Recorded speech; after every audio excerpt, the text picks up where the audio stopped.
here at the Open Mobile Summit and pleased to be joined by John Levy. He's the CEO of theScore. And theScore. John, thank you so much for joining us. Our pleasure. Please, My pleasure. Please tell me briefly your role at the company and about the company briefly.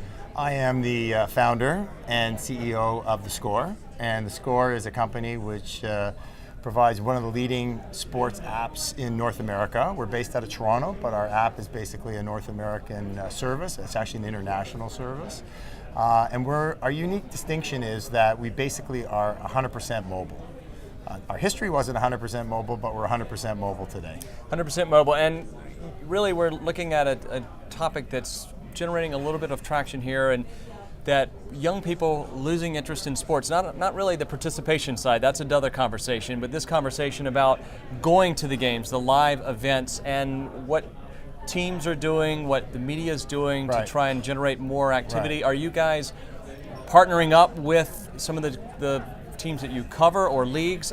What is your role in this, in trying to generate more interest in actually attending instead of just following it on your device? Actually, the simple answer to that is no. We're not teaming up with the leagues specifically, and we're not teaming up with the teams, or it's more about the conversation around sports. And as I mentioned earlier, the app really was founded. We used to run a TV network in Canada called theScore, and it wasn't your typical sports TV network. It was kind of like an ESPN News, but it was irreverent. It skewed younger. Our talent on air never wore shirt and ties and suits. They were like guys sitting in a bar talking about sports.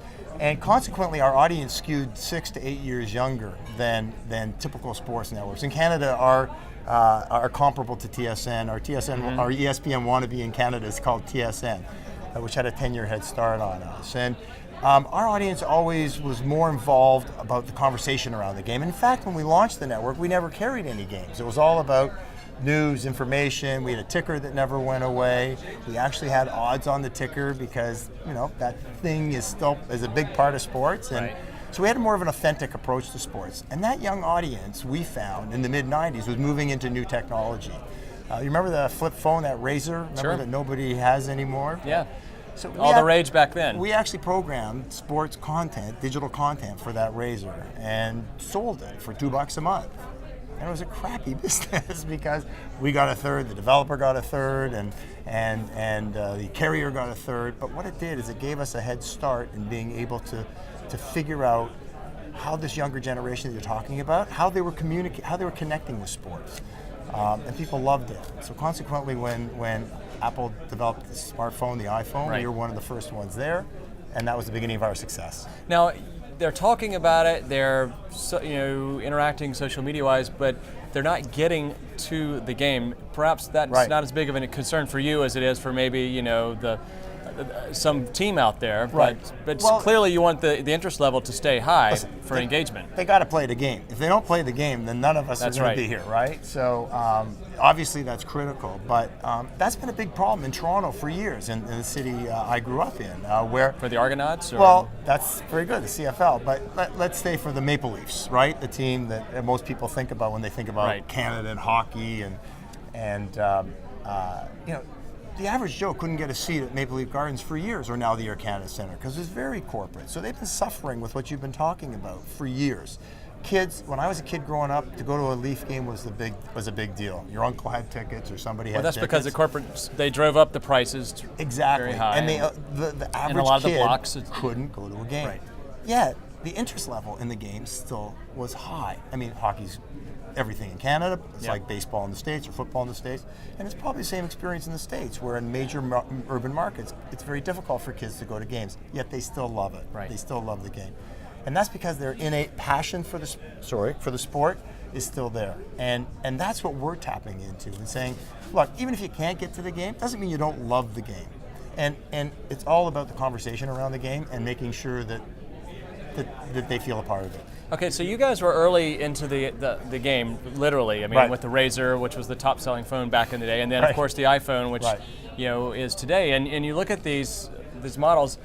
You're early in there, but there's a lot of competition in there. And you mentioned ESPN, household name here. You look at CBS, Sports Illustrated. All these guys are there. So how do you guys, as a little bit more of an upstart Right. from the Great White North, how do you stand out in a crowded marketplace? And not only for you, but this is Right. is an issue that a lot of people are. You may have great content, but Right. people know these other names. They've grown up with them. So how do you break in? I just first of all, I want to just sort of point out that about 70% of all our business is in the States now. Okay. So our app is if you look in the App Store in the U.S., we're ranked in the top 5 consistently.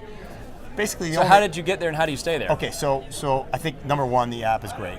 I'm a little biased, but it's true. But it has to be to keep repeat It uses. has to be. We have great engineering team.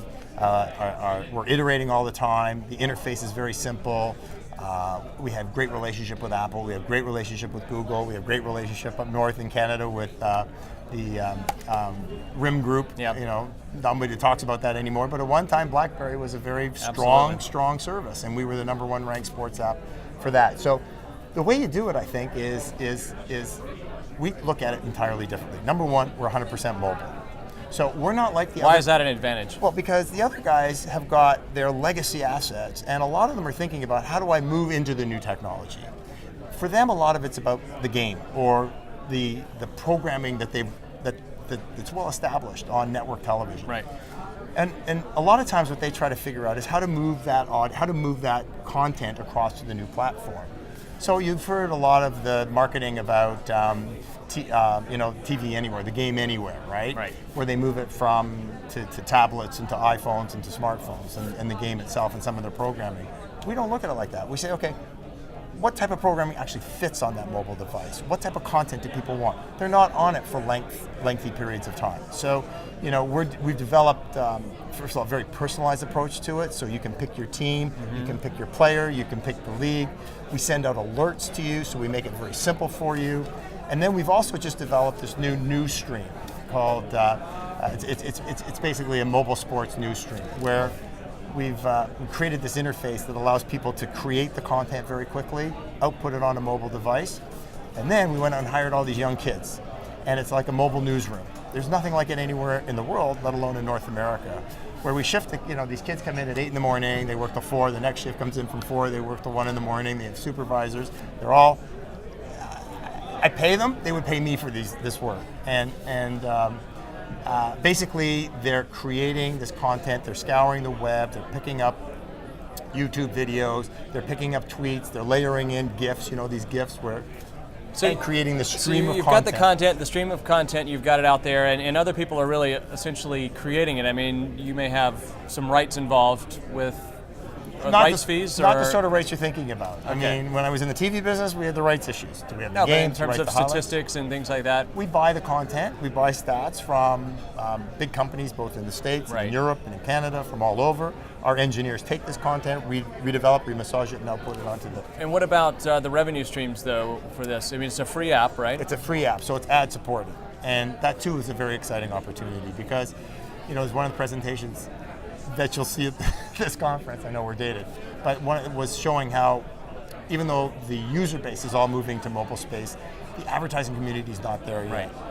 And it's from traditional network television to web and now over to mobile.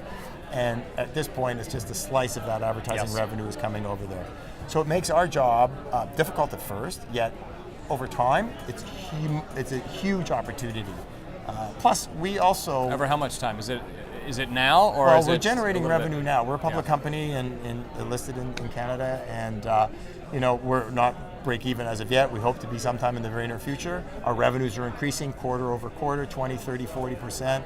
Our sales guys in the States are doing a great job for us, our sales guys in Canada, and this whole concept of the ad networks now, where people we're brokering our inventories through them, and then they're taking that inventory and selling it through, is a tremendous source of revenue. So this is a very sustainable business, and who knows what other opportunities are going to come out of this, but as a free app supported by advertising and partnerships, which we learned a lot about when we came from our TV history. Right.